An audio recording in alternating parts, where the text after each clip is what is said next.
تعالوا نعمل ثومية أو كريم ثوم ويلا نبلش.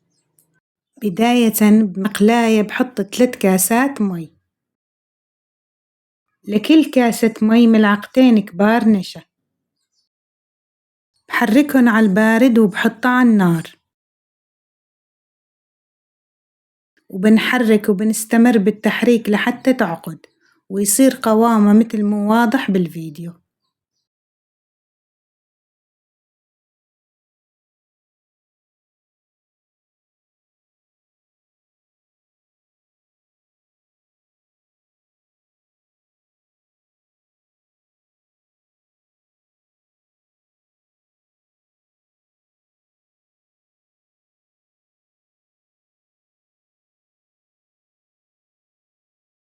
بنحطها بصحن ونفردها لحتى تبرد تماماً، وهيك صارت بعد ما بردت وتماسكت.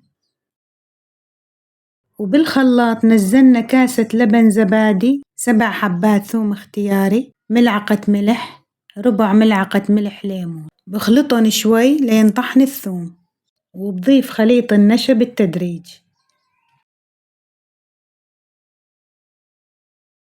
وبضل عم أخلط ليتماسكوا،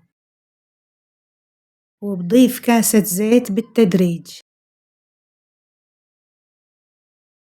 وبضل عم أخلط ليصير عندي قوام كريمي.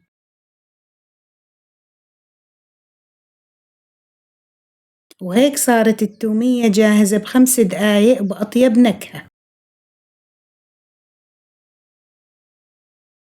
وهي كانت وصفتنا لليوم، إن شاء الله تعجبكم وصحتين وهنا.